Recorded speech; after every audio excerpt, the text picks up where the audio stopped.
Okay, hey everybody, thanks for coming. Well, this is a fantastic crowd. For those that don't know, my name is Doug. I'm the founder and organizer of Cleveland Big Data. Yeah, we got a great session tonight. So the agenda is going to be Paco Nathan with an exclamation point. Paco Nathan, catching bad guys with open data. Paco, if you didn't notice, this is how it was spelling your name and the announcements. Catching bad guys using open data, open models, and AI, a tour through anti-fraud cases with graphs and entity resolution. As folks know of any before, there's a few housekeeping announcements. Got a big one. So there's a Cleveland Big Data, Cleveland I merger. Some of you have heard about this. After 14 years, I'm stepping aside, and Ted Troxel is going to be taking over the combined group. Where's Ted?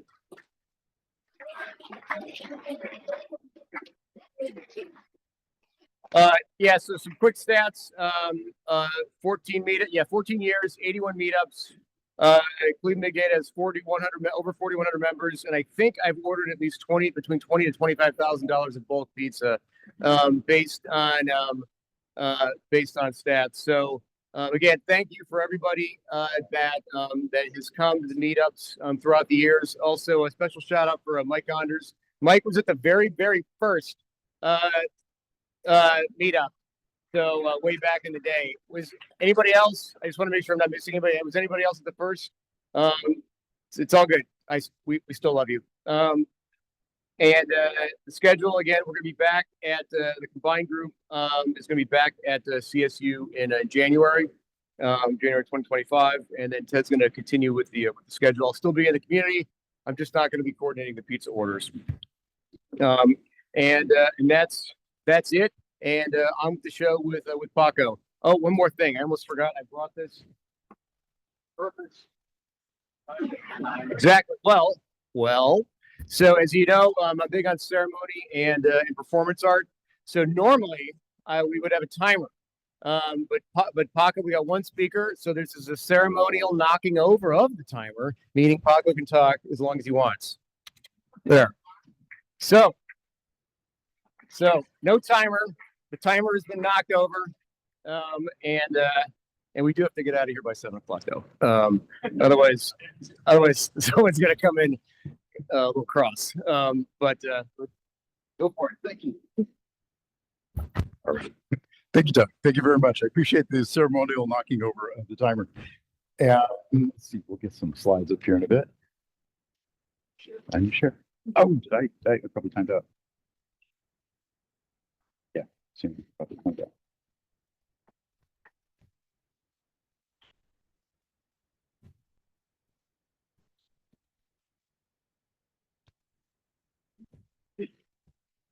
Is that good? Great. Is that working okay? Great. Thank you very much. Really appreciate getting to come here and present. I'm here with my colleague, Ben Manui, who's right over here. Yeah. And we were just in Arlington, Reston, Virginia specifically. We were in Northern Virginia for a user conference that we do every year for our company. And we've been wanting to get out to more centers of banking and insurance and healthcare, talking to folks in real business. And so I kind of looked at the dates and called up Doug. I thought this would be perfect. So I'm really grateful to get to come and speak here. And this talk is catching bad guys. It's a lot about investigative graphs and some of the techniques for using graph technologies, machine learning, and also just downstream, how do we build out apps, especially AI apps, for handling a lot of interesting kinds of fraud. So this is really talking more about like dark money flows and how we can leverage technologies, because there's a lot of bad things that go along with dark money. There's the bribes and weapons, and human trafficking, and all that. But the techniques that are being used are interesting because in the general case, they also really address how do we take structured data and unstructured data and be able to build graphs that we can use then downstream for AI applications. And this has a lot broader kind of reach, but at least I'll illustrate it with the instructional graph cases. So I've got a lot of links inside the slides, and I wanted to make those available to you. We'll send this out through the Meetup too. But if you want to grab up the QR code, There's a lot of primary sources and tutorials and code repos and videos and whatnot. So I usually try to err on the side of just putting in a bunch of links there. And just a little bit of background. Wait, if you all were taking pictures, that's bad of me. So like, I'll tell the story while taking the pictures. You know, Doug and I were talking and joking a bit about the pizza because I'm from California, and my boss also engineering director. We both went to school in the same town. And you know, I was joking because I love Hawaiian pizza. A lot of my family's moved out to Hawaii, and so I want to get Hawaiian pizza. And you know, we were joking about it. I went downtown last night and checked out a bunch of different pizza places. So I was staying down at Playhouse Square.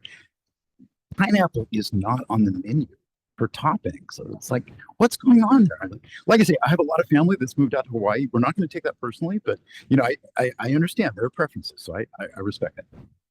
And the pizza is delicious. So a little bit of background about who I am. I probably should put on glasses at this point. I made the mistake, against all warning from my mentors, to go and study artificial intelligence in grad school back in about 1983. And then I made a further mistake and did a deep dive in a new area that everybody told me wouldn't work, that was called neural networks. And if you've seen the news from ACM and others over the past few months, by the way, if I don't hit the mic right, just yell at me or something. I want to try to get it voice. I actually got to work on a project for about 5 minutes. When I got to Bell Labs, I looked up who was leading neural networks. And there was a guy named John Hopfield from Caltech who was leading our R&D lab, a neural network project. And I got to work for him for about 1 week before the reorgs hit. And I got pulled over to do X25 integration on 5ESS switches. And anyway, so Hopfield took the prize, right? He took the Nobel Prize, one of the people along with Jeff Hinman. But I got to go do a lot of network engineering. So during the AI winter, I got to play with a lot of switches and networks and learned a lot about data in the world of network engineering and what's now called cyber. And then I got a call in about 2005 from some friends in Seattle, and they had some hypothetical questions, and they asked me to be a guinea pig and try some stuff out, and then pointed me to a website, and it turned out to be AWS. So I led one of the first AWS meetups back in 2006, and my teams were basically guinea pigs. In particular, I led my team when I was back in Kansas City in 2008. We fixed a bug. Tom White was one of the engineers on our team, and we fixed a bug on Hadoop that allowed it to work efficiently on EC2. And then we became the largest Hadoop instance in EC2. And my friends at Amazon called up and said, hey, we need to talk. So we became a case study for what was Elastic MapReduce.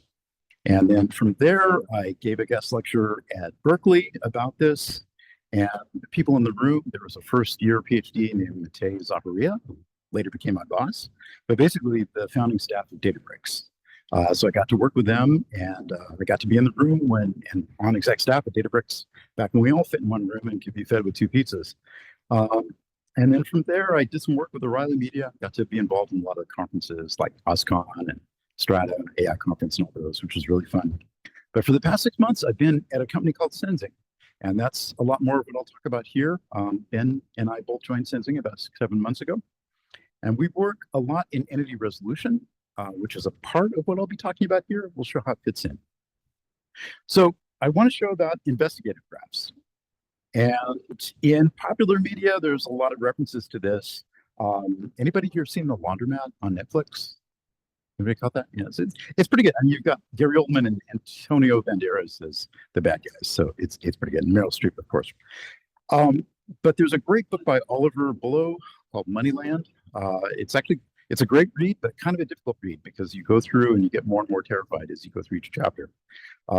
And there's a lot of others too. I think Kleptopia and Autocracy and Dark Money are also really good. In general, though, there's been a team called ICIJ, and they're the ones who did Panama Papers, but then subsequently Pandora Papers, Bahama Papers. More recently, they've done the Luxembourg Leaks and the Cyprus Confidential. Basically, there's this group in Europe, also in the US some, and they take leaked data from law firms, anywhere that somebody feels that there's a lot of badness going on. And then they take and convert that into data that's used for investigative journalism or for criminal investigations, particularly in this area of dark money and what's associated with it. So this has a lot to do with offshore. And let's see here. Okay, so one of the examples of this that I'll go through, and let me see if I can get this. Am I still showing it? No, I'm not showing it. Let me share again. I'll try and get this window down. There, that's easier. I'll show one case here about dark money. It's called Azerbaijani laundromat. Anybody here read about the laundromat? It's sort of works into the title there of the Netflix movie, The Laundromat. But the idea was that there was individuals in the Azerbaijani government who were funneling off money. There were wealthy elites in Azerbaijan who were taking the money, getting it offshore. There was also some Russians arms exports that were involved in this, and a number of EU politicians who were being bribed once the money had been cleared. And all of this ran through 4 shell companies that were nominally based out of the UK, but when you go look them up, they're basically their address is like in a mailbox, et cetera, kind of thing. And so they were concealing through the network, they were concealing a lot of transfer of funds. And in the EU, there are laws concerning how much money can be transferred from one party to another. So what they were doing is breaking it up into smaller chunks, sending it through intermediary shell corps. But at the end of the day, at least $3 billion got transferred. And we would not have known this except that 17,000 transactions, which had gone through Danske Bank in Estonia, were leaked. And these were the ones that were showing a lot of the crime that had happened. And so, the money went for bribes and buying condos and whatnot. But, it's a really fascinating study because it's been 12 years and people have been caught red-handed with this. There was a politician in Italy who brags about having gotten 20 million euros in bribes. And it was 12 years ago. And he's just saying, look, I'll never go to jail. I took the money, I got away free. So that's an example of what happens with just one case of this kind of money laundering. And there's a really good investigation of it in graph format. There's a group called the Century out of Washington, D.C., and they're taking a lot of this kind of leaked data and building up graphs to try to illustrate. But, here you can see through a beneficial owner relationship, you can see one of the main people, one of the main beneficiaries of this large fraud, and then also an offshore corp they're involved with. And it's really challenging to try to track this kind of fraud, let alone what's being done with the money it's laundered. But we have this problem that you get these bursts because the money will be carved up in little pieces. There'll be little transfers. They come from different originators. They go through shell corps, and then they get aggregated downstream. And unfortunately, the banks, they're really only seeing it at the transaction level. And unless you can really pull this together in the graph, in the network view, it's hard to tell in the aggregate how much money is flowing and where it's flowing from to. So, in the EU, there are laws about how much money can be transferred from one point to another. They change from country to country, but unless you have the aggregate view, you can't really tell when these laws have been triggered. But graphs are very good. And I should make some other points here too. There are a lot of challenges in this kind of investigation work for fin crime. Certainly, the euphemism is that the money goes across borders, but the laws don't. And you're also just dealing with large volumes of data. This is really big data. And unfortunately, in this case and many others, all of it was tracked manually. They had people going through transaction by transaction to try to track down the links and find out if there was something amiss. So it really begs whether or not we can use better computing tools to try to track this sort of fraud, more contemporary use of graph technologies and machine learning to really try to identify these patterns and zoom in on them and get the right cases in front of the people working case management. And as I mentioned, yeah, this happened a dozen years ago in this specific case with $3 billion. No one's gone to jail yet. But the model for going after this kind of work, I'll reference this from Friedrich Lindenberg. He leads a group called Open Sanctions. They're based out of Berlin, and they have almost 250 different data sets, but it's watch lists, sanctions lists of companies that have been known to be involved in fraud, offshore companies especially, also individuals who've been known to be involved, but then also just politically exposed persons, PEPs, people who are likely to be getting bribes.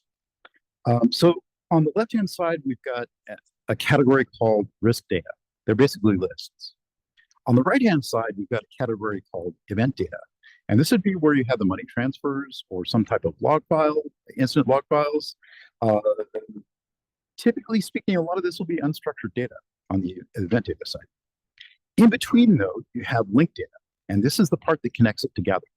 So can we track the ownership of offshore companies to find out who are the individuals that are causing the money flows through? And that's where the graph starts, is if you can get that linked data, you can start to pull it all together. Now, in this case that we're talking about, the Azerbaijani laundromat, the event data, these are transactions inside a bank. If nobody had leaked those 17,000 transactions, nobody would have known about the crimes. Typically, a lot of that data is very confidential. But again, if you're working in finance, this is a good thing to be a good kind of model to be applying. So there's an organization I mentioned called Open Sanctions. It's based out of Berlin and shows some use of their data. They have a lot of different data sets, but again, it's mostly watch lists. And then there's another organization called Open Ownership. And the person really leading there is Stephen Abbott-Pugh out of London. Great guy. I really appreciate what they're doing. They're the ones keeping track of who is involved in ownership or directorship of what companies. And so they're working a lot with the new ultimate beneficial owner data, which is emerging in many different countries. I know I'm in California. I have, I have a C Corp in California. I had to file beneficial ownership forms this year, or it's actually a felony if you don't file them.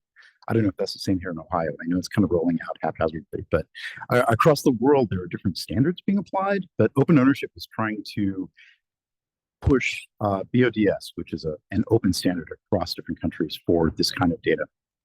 And there's also ICIJ. We work with some of them. I mentioned about Pandora Papers. They're doing a lot to build this kind of linkage data. And then there's another one called LIFE, which is the Global LEI Index. I'll also work with them. They popped up after the 2009 financial crisis. So if you engage in certain types of trading, you must disclose about your company, who you are, and have ISO standard identifiers for that. And there are others in this ecosystem too. Open Corporates is another really good one, and a lot of their data is linked out of open ownership. And then on the event data side, this kind of data is more rare. And again, oftentimes this is reports or log files or something that's more unstructured data. So it begs the question of how do we take the structured data from a watch list? How do we take the linked data, like from open ownership? And then how do we put this together with more unstructured data to build a comprehensive picture? In this case of Azerbaijani laundromat, there were leaks from Danske Bank out to OCCRP. And so they took that data and they converted it into a form. You can download it now. It's in JSON files. Okay, so that's kind of some framing for investigative graphs and this idea of a data model where you've got event, you've got link, and you've got risk, watch lists. Let's talk a bit about contemporary tooling. I'm sure most people here have probably heard the term GraphRAG. It's a very popular term ever since about September 2023. And there's some great open source for it. I've gotten to work a lot with friends over at Neo4j. They have pretty interesting tools. LLM Graph Builder is actually one of the things I'm showing there. And there's some great open source like Llama Index, Cherry News people, and Haystack from DeepSet. And there's also LangChain, Harrison Chase's people. And then Microsoft, of course, came out with GraphRAG. So there's some really good open source libraries. A couple of little companies that I'll point out. One that I really like is Waihow. We had their CTO talk, gave an address at our user conference last week. They're building up a kind of a graph studio that sets up on top of some other database, if you will, like on top of Neo.js. But then you can build out RAG native knowledge graphs and also build out agents downstream. But more to the point, understand how to test them, how to put together what would seem to be similar to unit test and continuous integration and all the kind of software engineering you want to have going along with it. So small team, it's only like 4 people. They just hired their 4th person. Another one that I really recommend in this space is called Ask News. Also, very small team, mostly based out of Grenoble in France. But they've been training models like Microsoft has the Phi 3 Mini. So they've been doing fine tuning on models like that. Also, Liner used for named entity recognition. And the idea is they can go out, given certain topics, they can look at news sources across the world and put together data sets. So taking a lot of unstructured data and then coming in with a structured data, or a more structured, semi-structured data, which addresses about a topic. And also giving you some idea for, is the news article leaning in a particular way? Is it sensationalized? They have a lot of different metrics that they use to measure the quality of the news reporting. But you can think about this like if you were in manufacturing and you had some containers that were real critical to your current needs, and they're on a container ship somewhere, and you might want to be monitoring, is there news breaking out of maybe there's a blockade or a war that just broke out in that part of the world where the ship is going through. Maybe your containers are going to be, a couple months late. We see those kinds of applications. So this is great for being able to pull together a lot of really interesting data that you would use in a graph. But I want to point out something in that when you look at these open source libraries, like Microsoft's GraphRAG or Llama Index, what Neo.js has and others, when you look at them, one of the things that really struck me at first was they're mostly saying, take all of your data, throw it at an LLM, and let the LLM generate your graph, and then work with it downstream. And so there's no visibility into how it was constructed, the decisions that went into deciding which entities are important, what linkages are made between them. All of that is obscured because you basically have this one black box that you just throw a lot of data at and get a graph. And that's great for doing demos. If you're a Silicon Valley startup and you need to convince the VCs, you can do a very nice demo by doing it. If you work in a regulated environment, if you work in healthcare or finance or national security, you probably do not want to tell the regulators that you just threw all the data in an LLM and made it decide what you're going to do. And so this was something that we had a lot of dialogue about, talking with the lead committers out of these projects, saying, hey, we really want to unbundle this stuff. We want to be able to come in with a graph that's curated, something where we have evidence that we can point to, we know what the provenance is, and we can make better decisions and also support why do we make those decisions. And it fell on deaf ears. And so for the past year or so, definitely since April-ish, there's been an intense period. We've been trying to talk with the main committers out of these libraries, and they don't really care about this. So one of the things that our team has done is to work with others to develop open source to show a counter-narrative. How can we take and unbundle it? How can we build graphs using state-of-the-art tools, but still understand the process and make it account? Show what the provenance is, be able to go back to the supporting evidence, and also make affordances for,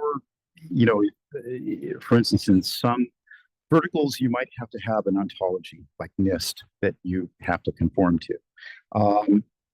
We want to try to do the right thing, but still use the best tools possible. So that's a lot of what this talk is about. And the rationale is, I come from California. I do not live in Silicon Valley. I spend a lot of time there, though. I definitely hear a lot of hype about AI. I've been in this field for 40 years plus, and I've seen other cycles of hype, and I kind of know how this story goes. I think that there's some cautionary advice. So I wanted to pull up a few papers that I think are pointing to really where do we start to understand the trade-offs? Because if you listen to OpenAI or Anthropic or any of the other Silicon Valley firms, LLMs can do anything. And in fact, those two companies had been really pushing this idea of, is everybody here familiar with the concept of scaling laws? Anybody heard scaling laws before. So there was this idea that if you take a model and you throw a lot of data at it, you get a certain kind of performance. If you build a bigger model and throw more data at it, you get better performance. And so the rationale was that if we just build gigantic, enormous models and throw all the world's data at them, we'll solve all the problems. And people at Anthropic and OpenAI were saying that up until fairly recently. Last Wednesday night, the former CTO of OpenAI had a Reuters article explaining that they realized a plateau in the pre-training. So for text data, they're no longer seeing the scaling laws take effect. For multimodal embeddings, they can still see a lot more room ahead, but they're admitting to the fact that bigger models does not solve everything. And oddly enough, I notice a lot of the people who started out that company jumped ship. But anyway, I digress. Here's some reasons why. This is a paper that just came out of Bosch earlier this year. And what they were studying is if I take and train an LLM, a large language model, on a particular domain, like if I can just create a language, create some data for a given domain and train it, how well can it really distinguish the semantic relations between entities within that domain? And what they found was that LLMs are really good as syntax engines. They're not particularly good at understanding the nuances of relationships between things. And that's often very important, especially when you're building graphs. So this is, as they said, is a cautionary advice for the community that LLMs do not adapt to arbitrary domains. Another one that I think is interesting, and it kind of plays both sides of this argument, but it's from Hui Zhang at York University in Canada. It's called latent space theory for emergent abilities in LLMs. And this is very interesting because what they're doing is they actually start out with generated languages that have arbitrary amounts of ambiguity. So you start out generating a language that's very simple, that doesn't have a lot of ambiguity, train models, and measure the performance. And then you ramp up. It's called epsilon ambiguous cases. But you ramp up the ambiguity parameter, you train, test, and what you find is some pretty interesting realizations of how large language models are working. Basically, what they're saying is they have characterizing the abilities of LLMs as a kind of maximal likelihood estimator of the marginal distribution, basically one token to another. That's not reasonable. I mean, it's great for solving certain types of things, but it's not really reasonable. So this is an interesting paper in terms of deconstructing models and figuring out how they work in some real. But I think the one that's a real kicker for me came out of Gail Verrocchio, who's one of the authors of Scikit-learn, and also Sasha Lucioni. She's at Hugging Face, one of their AI safety officers, and Meredith Whitaker. She's CEO for Signal. It's a really fantastic paper. It's making, if you haven't seen it, I highly recommend reading it. Basically showing that in given use cases, we are seeing diminishing returns with large models. Certainly in my field, I come out of a lot of NLP work, and we do see in particular NLP tasks that there are diminishing returns, and we'll actually show some of the models that exhibit them. So I definitely recommend this. Bigger is not necessarily better. Okay, so that kind of sets up then this idea of using investigative graphs to go after dark money and fraud cases. Also goes after, well, we characterize some of the different types of AI applications that might be used downstream on this type of data. But I want to drill down into an area called entity resolution, which is what we work on at the company I work at. And just as I'm not going to give too much about the company, I'll talk more about the technology, but just as one slide, Jeff Jonas founded it. He was an IBM fellow. He's the only IBM fellow to ever taken his team private. The company got started back with the Las Vegas casinos. There's kind of a no-fly list of people who should not be allowed into a casino because they've done something bad in their past. And if you ever saw a movie called 21 with Kevin Spacey, where MIT grad student or MIT math students go to Vegas and do card counting and eventually get busted. This team, the core team, has been together for more than 20 years. They were involved with catching that MIT team. And we've got like 30 people, kind of see our timeline there. We do a lot of work in public sector. About 60% of our end use cases are in air gap environments, so highly secure environments. We do a lot of work for different agencies. And Ben can also describe more about where the use cases are. I mean, it's been interesting. Certainly, we do a majority of, or we work in the vendors that handle voter registration, the majority of voter registration in the US. Our technology is used in that.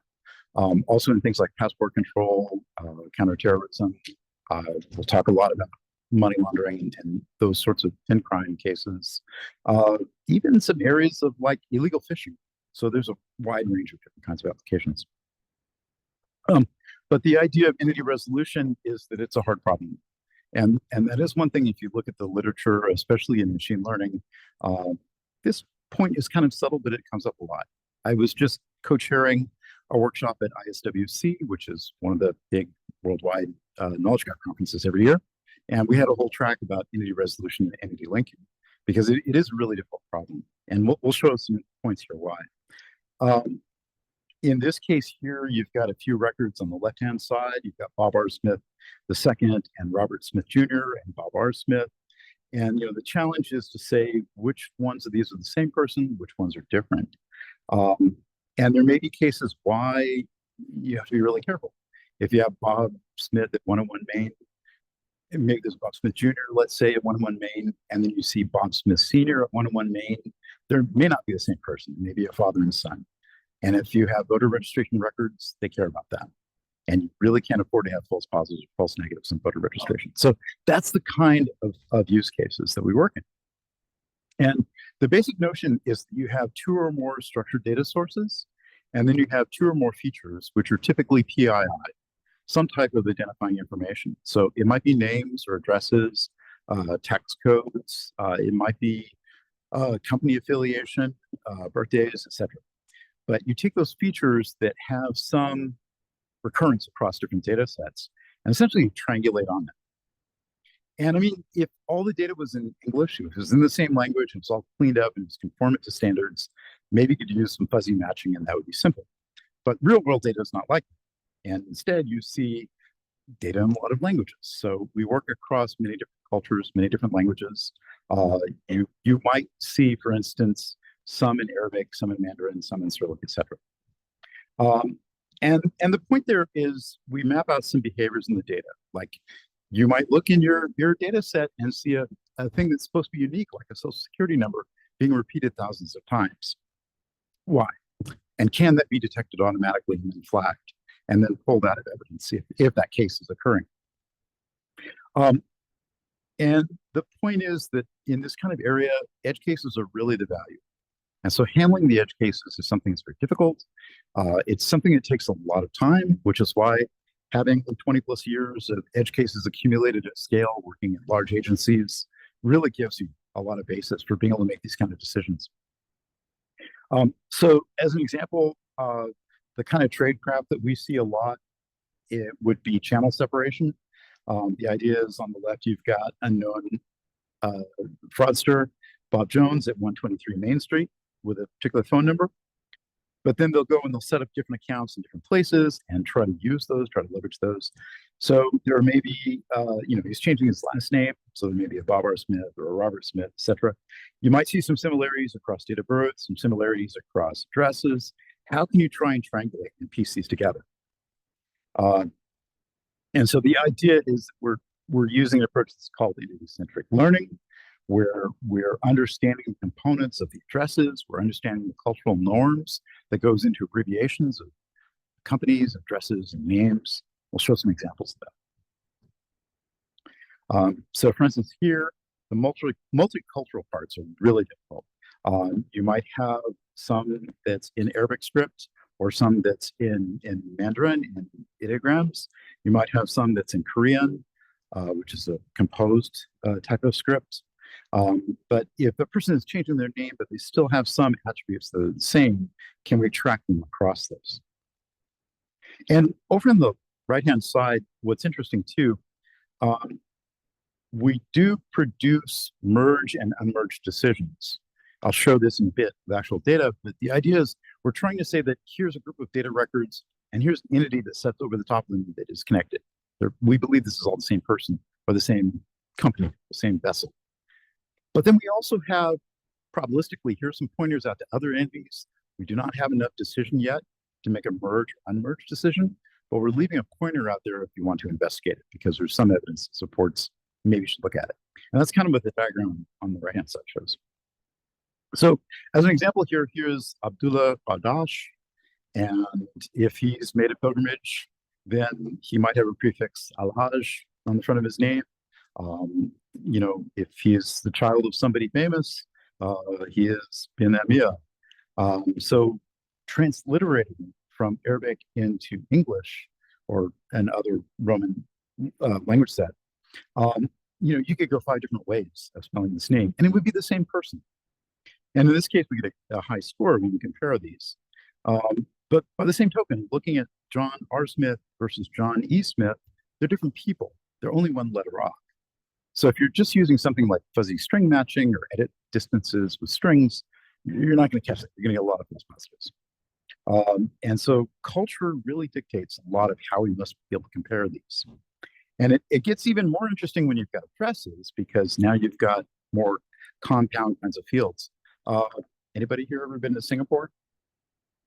I love Singapore. The addresses in Singapore are bizarre.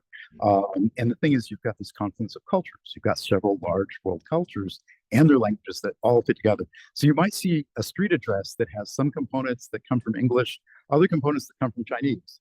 And then they're going to be abbreviated based on local traditions. So up at the top, here's an address. It's very different text, but it's the same entity. And there's really no way to use like fuzzy string matching and try to catch it.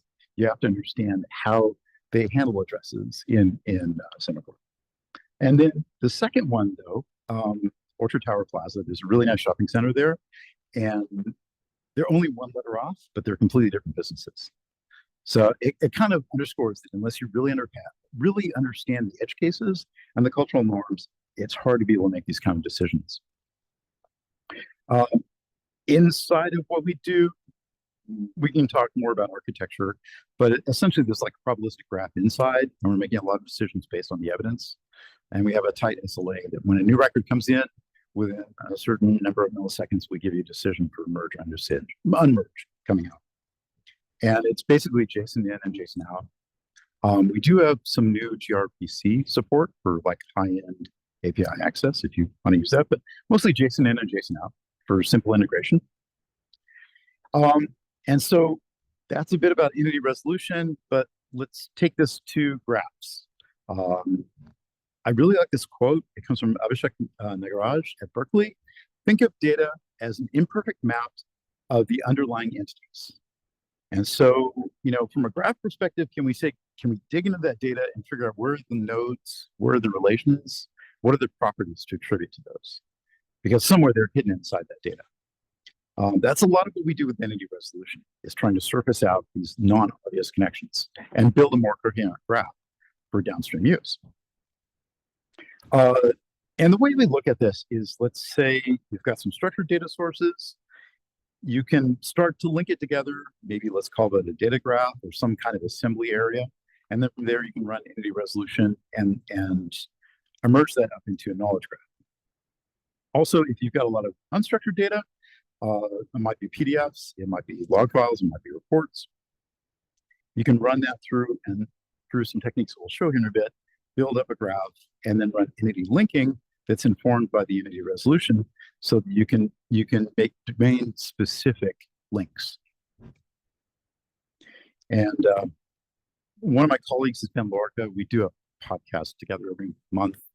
It's on the Data Exchange, and we do a podcast that's called it's AI Recap. So every month we look and see what's been happening in terms of startups, new research that's coming out, different trends.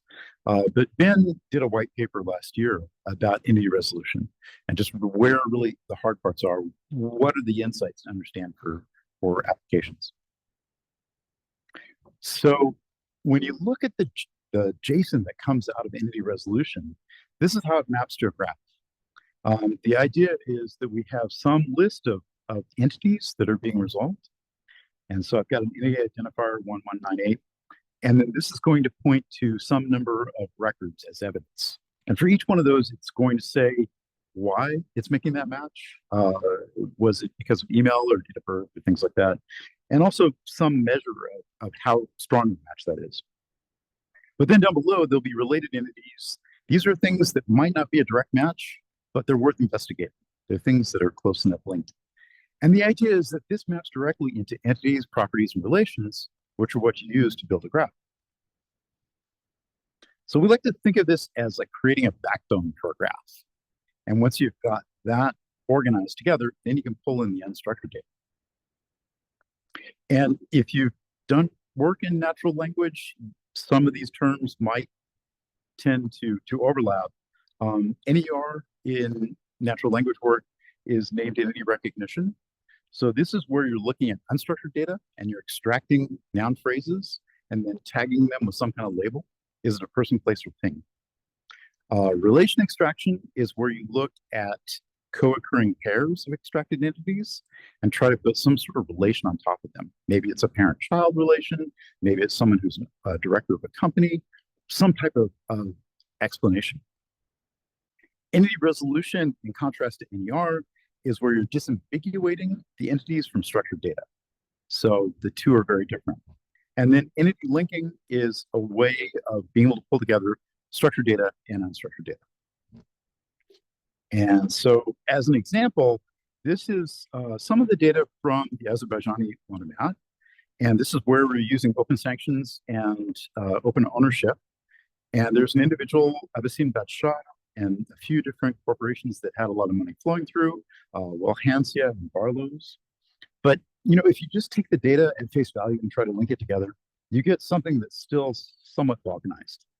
But if you run entity resolution on the data, then you link together all the dimensions of Abasim Batshah pull together, and now you can start to run graph analytics and realize that that's a really central node for this subgraph. So this is literally a case, like in a case management tool that somebody would have been working. So that's the idea, is that entity resolution is a good way to make sure you've got better quality for the data that's going into building your graph. And without that, a lot of the graph algorithms tend to fall apart. If you do want to drill down into a case management tool, this is an example also out of, I think it was the Paradise Papers data for London Country and Mortgage Limited and different shell corps that were involved. And you can see down the bottom of the lower left some of the beneficial owner data. Okay, so we have a set of tutorials that talk about how to work with this. We have 4 tutorials that lead through all the points that I've just talked about.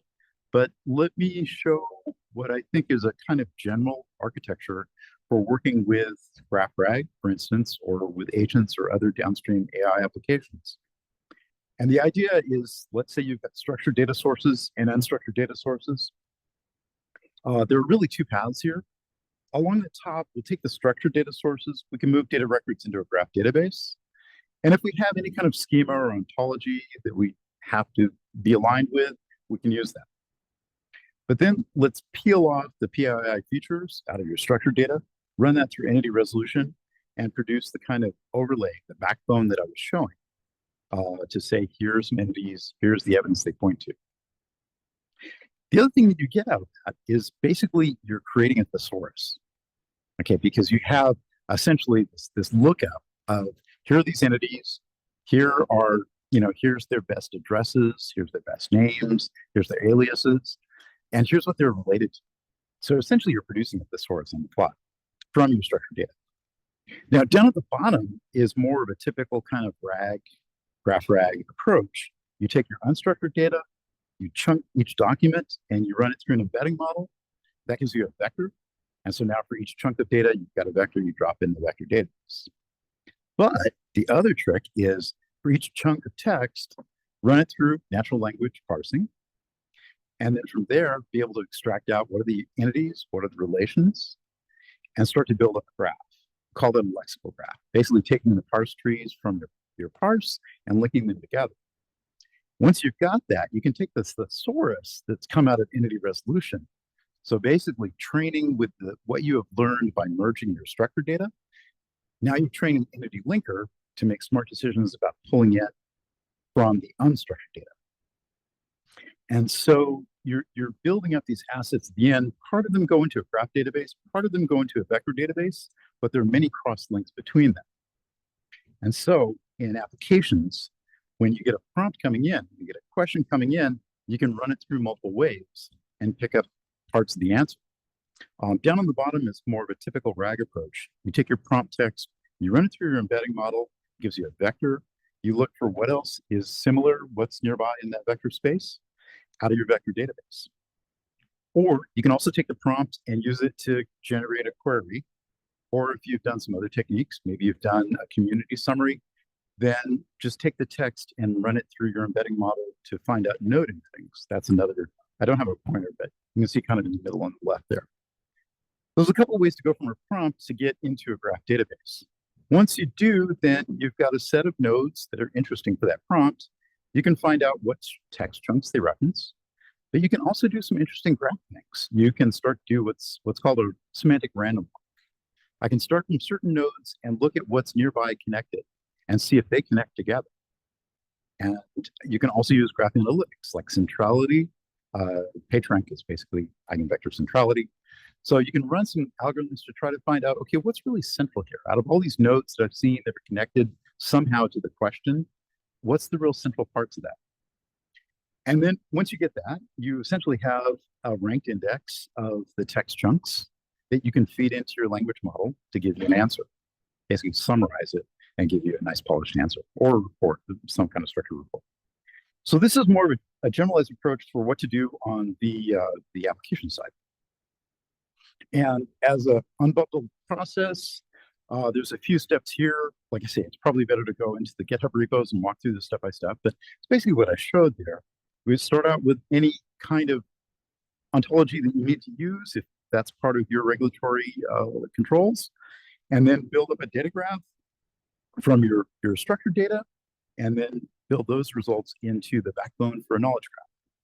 And then on the unstructured side, again, parse, pull out the entities, pull out the relations, perform your entity linking, pull them into your backbone of your graph. And the thing about it, by unbundling this, at each step, you can be using state-of-the-art models, but you can also be looking at your use case and going back once you've run them and iterating, taking some human feedback, doing techniques like LoRa and others to fine-tune the models at each stage. So this is a good way to get your domain experts involved and not just have to use something that's off the shelf, but really customize it for your application. Okay, so just show an example parsing. Here's a sentence, English sentence. We run it through Spacey. We get a parse of it. You can see the parse tree at the top, kind of grammatical part of speech annotation. But then all the noun phrases are marked down the bottom: US, researchers, dementia. And they can each be labeled with, like I say, location, person, place, or thing. Once you have the noun phrases in your unstructured text parsed, then you can start to use tools like Kleiner, is a state-of-the-art named entity recognition. It's what we call zero shot. So what that means is at runtime, you can say, I am looking for florists and bakeries and some list of nouns basically to label your data. So at runtime, you can just say, here's the labels I want to try to match this to. Let me know if anything that has come out of the parse actually fits this. So it's great for being able to get into particular use cases very quickly. And it is very state-of-the-art. It comes from Urtendi Zaratiana out of F1 Group. There are other ways of being able to tighten that down. Once you run through your data once and done your named entity extraction, you can get a little bit of human feedback and improve it. You can iterate on and then fine-tune a model that wouldn't be zero shot. So something like span marker, you could use as a subsequent step. And there's a good tutorial for doing this, doing span classification using Kleiner as a first pass, and then span marker as a second pass. There's an open source tool called Argila that is used for the human feedback and fine tuning. For what it's worth, Argila was acquired this year by Hugging Face. I was with the company since we started back in 2017. Back in 2017, we had this idea of using something called a large language model in enterprise use cases, and we started a little company, and nobody cared for about 5 years. And then 2022 happened, so that was kind of fun. But it's still open source. Once you have entities that have been pulled out of unstructured data, you can start to look at the ones that co-occur. The ones that are in the same sentence might be related. What would be an idea of a relationship between them? And so OpenNRE is one of these. There's a number of them. GlideRail is built on top of Gliner. There's the MRebel series, and there's others. Frankly, a lot of this area is still, there's a long road ahead. I do think that relation extraction, actually, when you talk about Gliner, that's not an LLM. That's a bidirectional transformer. So it's actually a smaller model that does better than an LLM. But when you get to relation extraction, this is where LLMs really come in handy. And fine-tuning them for this kind of thing, that's what Ask News is doing. That one of the cases I showed earlier. So this area needs a lot. And OpenNRE I've worked with, and it's one of the, it's up on GitHub. It's one of the easier ones to use. Frankly, a lot of the relation extraction, the tokenization that they're using is kind of wonky. So I think there's a lot of work that needs to be done there. But it's still useful. It's inferring edges, building a graph. And then when you get into entity linking, this is where you have a graph that exists, and you want to make good decisions about taking some extracted entity and putting it in the right place. And Spacey, of course, is kind of a very popular open source framework. We've done a lot of work with open source and Spacey.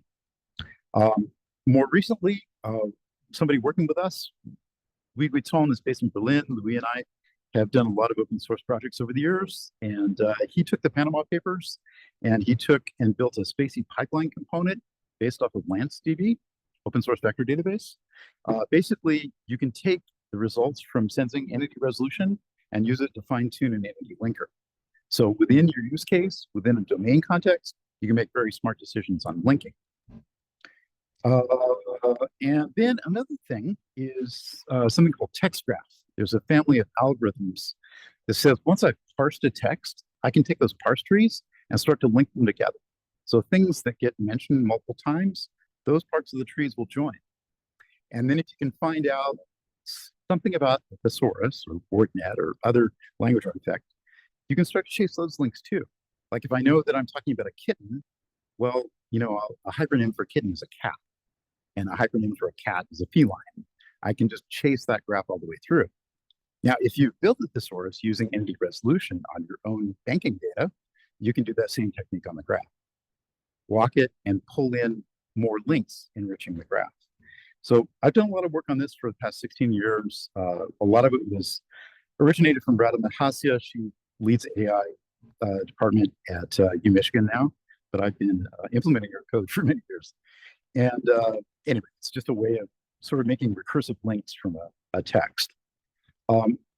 Once you've got that, then you can do the semantic random walks, as I was mentioning. And with these components, you can pull together a graph, but then you come to the part of how do I test it?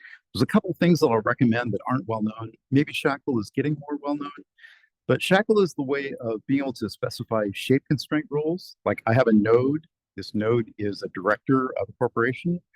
Here are the attributes that I expect to see. Here are the kinds of links that should be there. If they're not there, somebody should flag it and look at it. So it's a way of using rule structures to kick out parts of a graph that don't really fit. There's also something called probabilistic soft logic, which is even more general, more powerful. And the idea is you can measure how consistent a graph is by applying some rules, probabilistic rules to it. Here are things that should fit together. Here's the domain and range. Here's some rules for why I would see a relationship. But take a graph and measure it, find out how consistent it is, and then upload another piece of the data. If the consistency drops, you want to look at what you just uploaded. And you can also look at each individual node and relationship and measure them for their likelihood.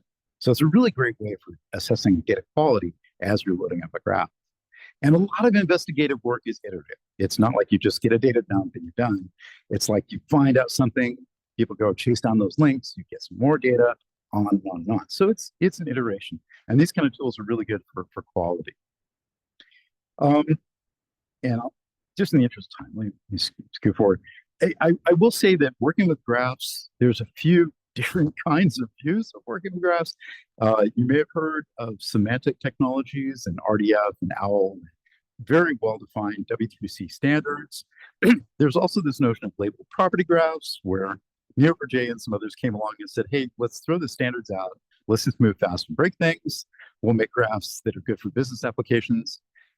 Now they're actually aligning. There's actually two projects, one from Amazon and another that's been accepted by ISO. So there are ways of taking a semantic graph and a labeled property graph and coming up with one thing that can handle both. Still a few years off before it's production ready, but it's getting there. But the idea of what I'm talking about is that any entity that you extract from your unstructured data, you can just call it a thing as a baseline. And whatever else you can infer about it gets more specific, gets better inference. So start from baseline and work up. And similarly, with relationship, you can just say they're related. And then use that as a baseline and get more and more specific semantics on it. That's what these tools, the AI tools, are allowing. Okay, so some demos. I should probably take some water. First set of demos was based off of, during the pandemic, it was looking at businesses in the Las Vegas metro area. And during the pandemic, there were PPP loans. And there were some fraud instances where companies had reapplied for PPP loans, in some cases, many times. So we're looking at data. There was a slice that was made open from SafeGraph about business directories. And we also had the wizard data from DOJ and PPP data, loan data from US Chamber of Commerce. And what we did was to pull the data records across into a graph store. We were using Neo4j, but we could be using others. We peeled off the PII features, ran them through entity resolution, produced a kind of backbone for the graph to organize it. And then downstream from that, you can get different applications. You might do some interactive visualizations, drill down for case management. You might do some graph analytics to try to zoom in and find out where are some hotspots we should investigate. Or there may be GraphRAG or agents or other kinds of AI apps downstream. And you can see at the bottom, when we first took the data and put it into the graph database, it really wasn't connected. But then we ran through this process, and you can see some of these patterns start emerging. I think that's actually, well, there's some of the casinos are the ones that are really, really big because they have a lot of side businesses.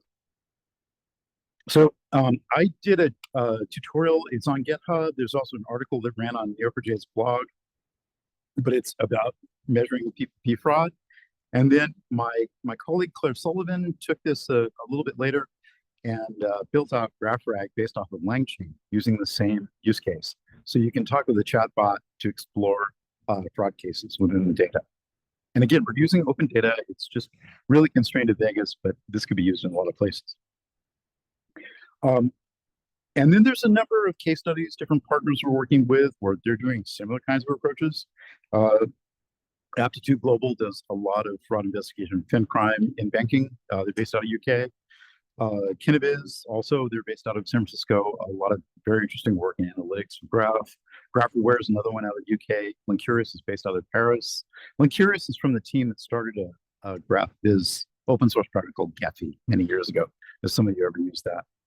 And I lost part of my slide on the bottom there, but there was one from DHS about passport control.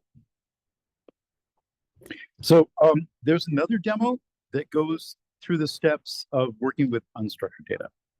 So what I'd shown before, the tutorial that I did, that Claire did, that was based off of structured data that we got mostly from the US government. Here, we started out with just some articles, healthcare.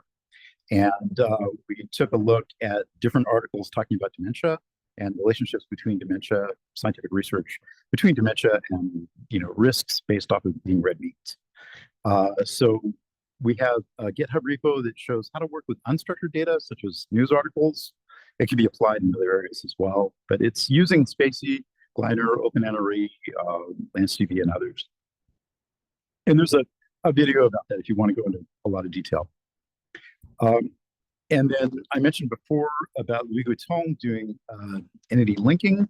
So we took some of our previous examples, but with Panama Papers data from ICIJ, and he built out an entity linker. So if you run Spacey on just one of the articles from the Azerbaijani laundromat, You can see the highlighted parts, those are named entity recognition. Those are noun phrases that are being parsed out of the text. And then what's happening here, you see the ones where there's a little oblong, magenta oblong there with an identifier. That's where it's actually picking up an identifier code from an entity that's come out of entity resolution that's already in the graph. So this is performing your graph linking automatically within the domain context. And that's all open source. I think overall, just kind of wrapping up, there's a bigger narrative arc here because we're really talking about this kind of collision, if you will, between what's happening with statistical machine learning, large language models, but what's been happening for a long time with more symbolic parts of AI, like with knowledge graphs. And I think that GraphRAG is just kind of the tip of the iceberg. I think we'll see a lot more of this. Already, there are things like semantic loss functions that are showing up in the research of where these two big camps start to merge. And I mean, it's really, it's kind of fascinating, but also kind of terrifying to me in some ways, because you talk to people who work in the symbolic AI side, my graduate advisor definitely did. They go to a certain set of conferences, they publish papers over there. You talk to the people in the machine learning side, they go to different conferences, different papers, they don't talk to each other. And there's a kind of pendulum that swings about every 10 years. Like one camp or the other will get the upper hand. Right now, it's been LLMs, but it's starting to swing back. So I think going forward, being able to get both of these to work together and get kind of best of both worlds is a better idea. There's a really great talk by Frank von Harmelin. I highly recommend it. It's a short one, but he goes into a lot of details, some great example cases. So this idea of hybrid AI, being able to take the both best worlds, I think that's the long-term vision. And if you want to get involved in the investigative graph side, definitely Open Sanctions is looking for a lot of people to contribute. If you're involved in as a data professional, they need a lot of help in different areas. They have a project called Follow the Money, which is an ontology that's used for a lot of investigations, investigative journalism especially. There's also the BODS standards that are going out worldwide from open ownership. They need help promoting that, certainly. And then there are two organizations, ICIJ and OCCRP. They take leaks from whistleblowers, like from law firms that are corrupt or others, and they take and convert the leaked data into semi-structured data that can be used for investigations. If you want, there's a couple links here, even about getting certification in human trafficking, interdicting that. So there's a lot of places to get involved if this kind of work is interesting. There's a group that I really like. It's called graphgeeks.org. It's led by Amy Hodler, and she's done a lot of work in this area, but she wanted to put a community together, and it's been a very lively community. We actually have a study group about investigative graphs. We've had a lot of luminaries involved in investigative journalism who've come and spoken. We get people who do fin crime investigation, in the bank, talking about how they do their work. So if you're interested in this kind of thing and want to talk with more people doing graph work, definitely Graph Geeks is a great place. There's a discussion group that I lead on LinkedIn. If you're interested in it, ERKG discussion. There's a couple of organizations. We're involved with the AI Alliance, which is IBM, Hugging Face, Meta, a bunch of startups, about 100 companies now. But we're working on open models and open data for AI. There's also MLOps community is really fantastic, really lively. There's about 25,000 people on their Slack board. And a few books I'd recommend if you're interested in GraphRAG. Definitely, there's the early release out of Indianapolis. Thomas Bertanek and Oskar Hane have a Knowledge Graph Enhanced RAG, which shows you how to build GraphRAG systems from scratch. And here's a few conferences that we're definitely involved in, other people in this community that I definitely recommend. I talk a lot more. I like to get involved in conferences and help out with a number of different conference series for organizing. And I do a webinar about this kind of use cases and more, but entity resolution of graphs. We do that every month. So check out here, and if you want to get a hold of me, please link up on LinkedIn. And I'd love to talk with more people and have more questions. So thank you very much.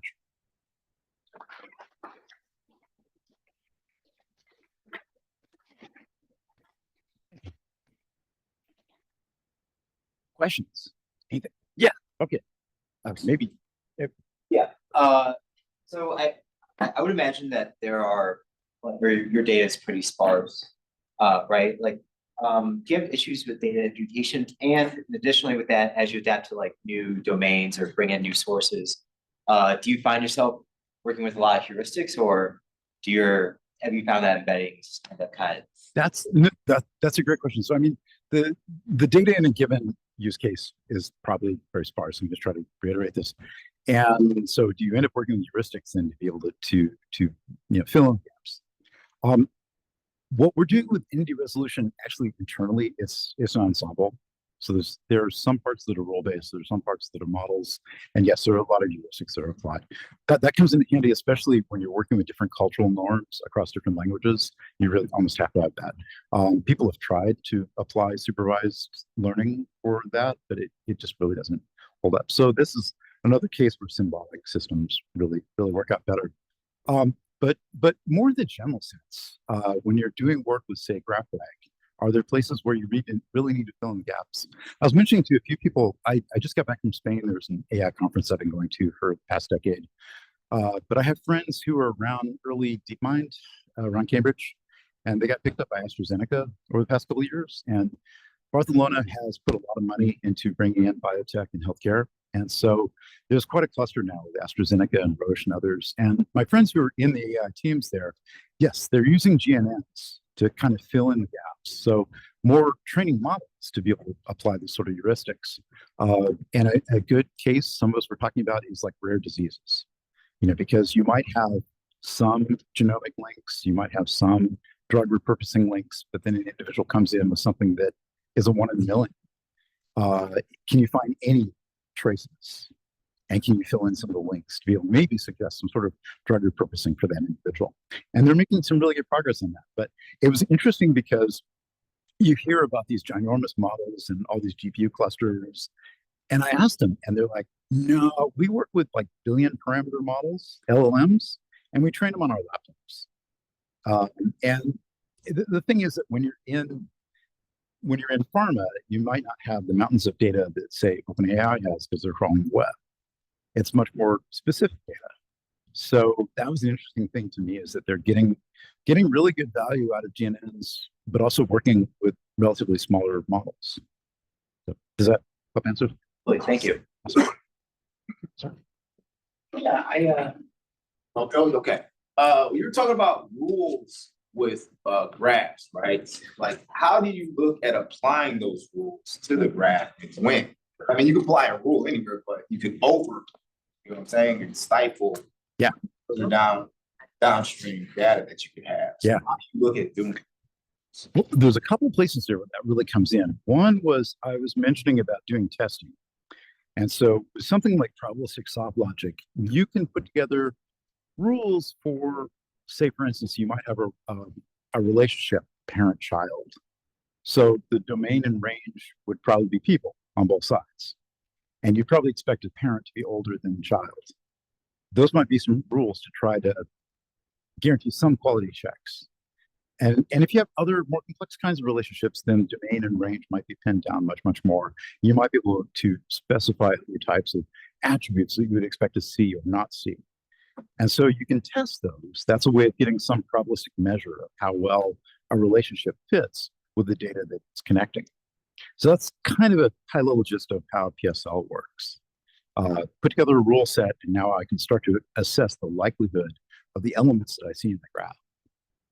But where that also comes out is over here, there. So this is a graph that I built out of some articles about dementia research and some of the linkages to diet. And so you see the nodes and edges in there. I don't really go into a lot of detail zoomed in here. But you see recurring patterns. And certainly in research, of course, these things pick up. In fraud, these things jump right out. Because like if you're doing money laundering, if you're doing like a burst and beneficiary, you see this kind of pattern with a whole bunch of transfers, and then they converge down. If you're doing rapid movement of funds, RMF, I am not the expert on that. Maybe some other people in FinCrime would be better experts on this here. But one of the things you see with RMF is where you get this kind of circular pattern, and you bleed off a few percent at each step until you get the money that's essentially clean. Or you might see some sort of money laundering, maybe with credit cards where they're going through a circular pattern. So when you know that because of the use case and the trade graph, there are particular patterns, you can start to use graph analytics to look at that. One of my colleagues, I mentioned Claire Sullivan, she has a background in astrophysics, and she had done work with large graphs at some other places I probably shouldn't mention, but needless to say, what they found was we have patterns on graphs. When we visualize them, we can go and use, like we do with astronomy, we can go and use computer vision, CNN models, to try to learn certain patterns and see if they exist anywhere else. And I saw a great use case for this from Esri, the company that does ArcGIS. We partnered with them. There was a data licensing issue. We had to pull the video on it. But we had partnered with them last year. We took data from Spire, which is maritime traffic. And also we had telemetry about ships. If ships get caught in illegal fishing, we know they might change their transponder slightly and then go back out to sea. But we can see where they rendezvous back with their fleet. Even if they go dark, they turn off their transponder for a while. We can still get a geographic trace of where they are. And what Esri found this was that out at sea, a lot of these large-scale illegal fishing operations, they're following the playbook. And the patterns they have with the ships and what they're doing, you can recognize it from the video. So what they did was they found illegal fishing. They knew one or two of the ships, but then they could infer who were the others in operation. They found these patterns off the coast of Peru. And then they said, okay, great, where else is this in the graph? And they found similar patterns off the coast, I think it was Norway. So the idea is if you can see the behavior, you can find that pattern in the graph, how can we find it somewhere else? In biotech, that gets used in terms of patterns of gene expression, relations with molecules, and I am not qualified there. But there are similar kinds of things of like networking to use. Does that help? And that's also one area that I think just has so much room to grow. We're just barely scratching the surface on that. Other questions? I can keep going down. Maybe take one from this side. Any questions? Yes. Do you have any examples of using sensing evidence? Yes, most certainly. We have a number of case studies, and also we have on GitHub, we have Sensing Garage, a lot of different open source repos that show use cases. We have two demos here that show how to apply it. So if I dig in, I can drill down into it. But in this case, in both cases, we took 3 different data sets. We used the Sensing API to merge them and then produce what we use to build the graph. But there's many more that we have. And the other thing I should mention is we like to do POCs and bake-offs. So if you ever have a use case, we're very happy to help on that. Other questions? Yeah. It's kind of in my mind making a connection between similar technology, one is expert system that have heuristics built in, kind of like safety, you'll see. And then another one is like category theory.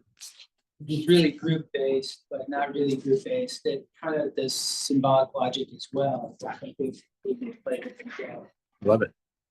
I love it. I have a couple stories there. Category theory first.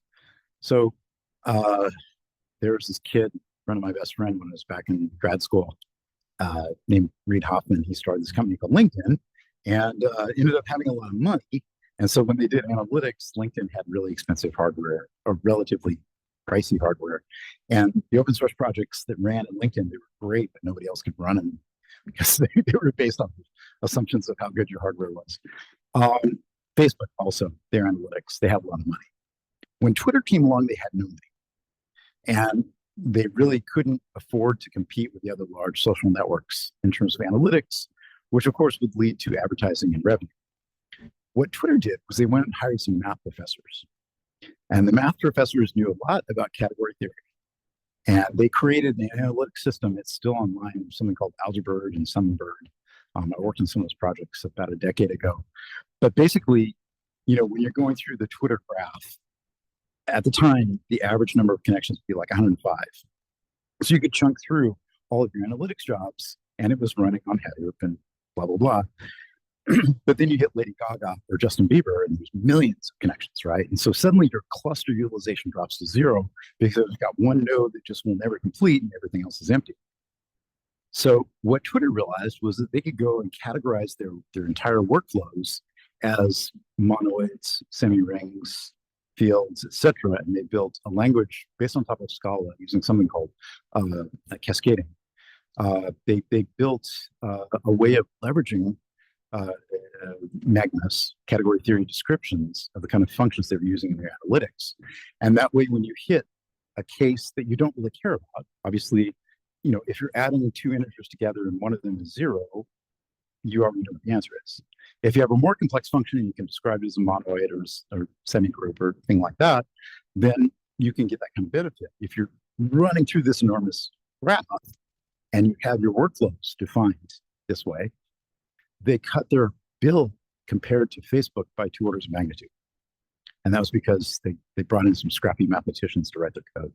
So the code's still out there. A lot of credit to Avi Bryant and Oscar Boynton and Sam Ritchie, nephew of Dennis Ritchie, the people who set that up. So yes, absolutely. I'm a big believer in functional programming. And of course, there's a lot of category theory that comes along with that. There's been some great work in this field of understanding data integration and data quality for graphs done at Uber by a guy named Ryan Wisniewski. Is that okay? And his colleague Joshua Chenevier, who's now at Microsoft. Josh is great. Anyway, there's a lot of people who love this area, and I'm one of them. The other question you have is about heuristics. So, funny story. The person who has built the GraphRAG components of Llama Index, LangChain, etc., and Neo4js, his name is Tomas Bratanek, a friend of mine out of Slovenia. And Neo4j just has him as this kind of engineer at large.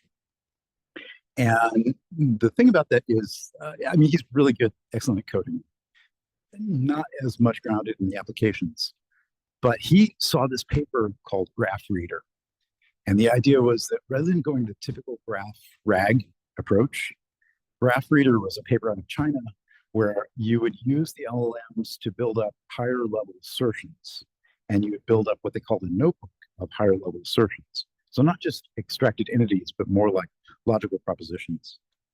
And then it had a kind of controller part to be able to string these together. And Thomas, you know, it was brilliant work that he implemented this and published it. And I looked at it and I was like, there was an expert system project from 1972 called Hearsay 2 that did that. And there's a lot of papers by someone who's brilliant, Barbara Hayes-Roth, published a lot in ACM and others. And then there was a project called BB1. You can grab the C++ code for it. So, I mean, it was really fascinating to me that here are these AI researchers out of China and reinvented a thing from 1972 that was an expert system that has open source code. The old becomes new again. And, you know, don't get me started, but when you look at papers in machine learning, you know, the reproducibility rate is like 3%, right? It's really abysmally low. And when you look at how much they research their citations, I mean, not really. They do it enough to get there's usually those grad students who are trying to get published so they can get their degree. But I think that there's a lot that's being lost because there's a lot of great work in planning systems and scheduling and really interesting work with heuristic types of search that came out of the 70s and 80s. That's when I was in grad school, that can be applied now that we have a lot better hardware. And really, hardware was the limiting factor back then. When you look at like A star and B star and a lot of the topics we had out of hard AI back then. So I think your point there about expert systems, we're just on the cusp of them being rediscovered again. Other questions? Yeah. So I got two for you. Yeah. Is do you know about what are your thoughts on NVIDIA Nemo platform that assists GraphRAG? That's the first one. And my second one is how have you seen graphs applied to geospatial problem solving? Yeah, that's great. First one I may struggle with a bit, but Nemo, like NVIDIA or what? What's it?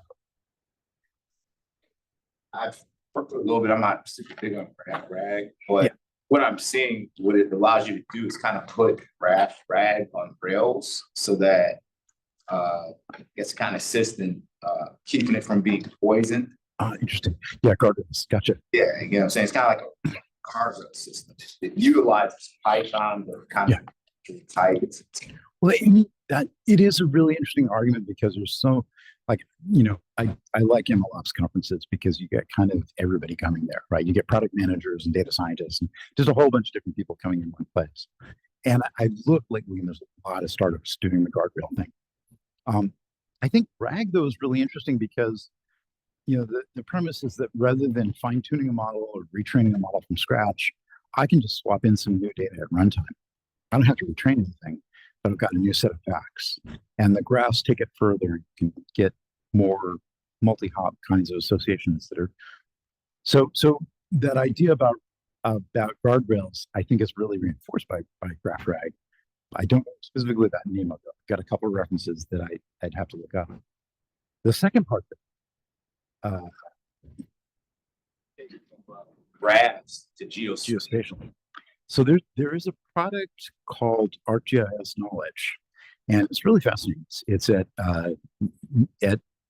Esri, and what they did was a lot of work on multimodal embedding. So the idea is that you can bring in geospatial analytics, like they do.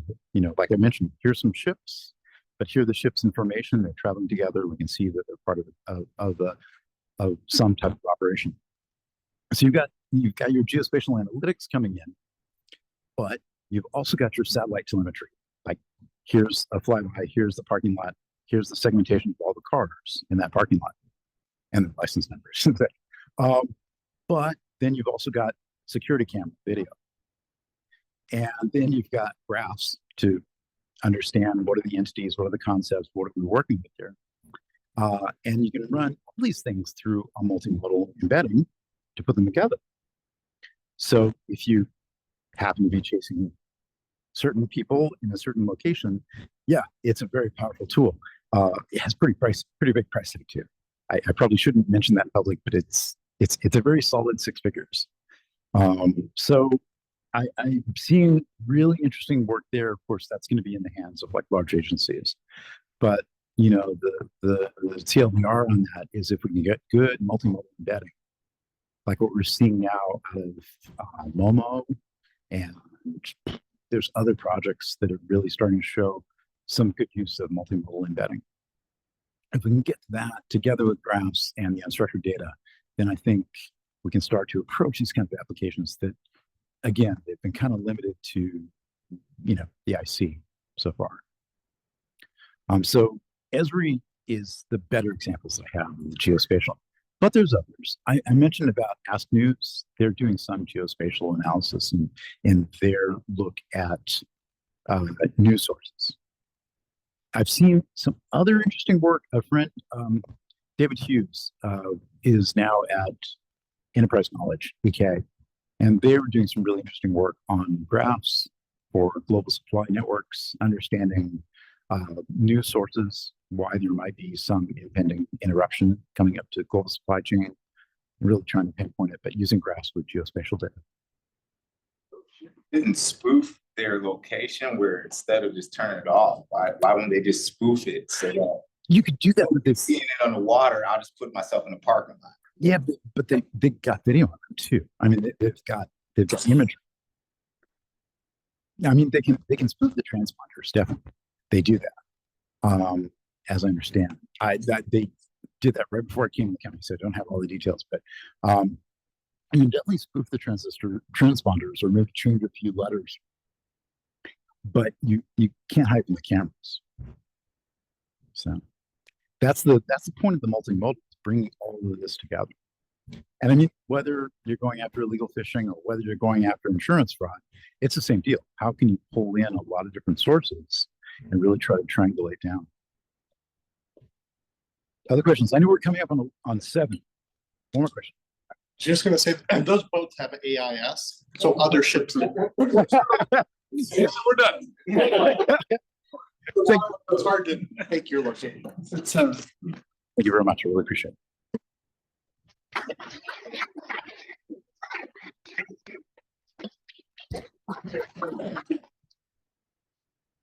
I'll just leave this up while we're tearing down. If you want to grab the slides, here we go. And I'll send out the link.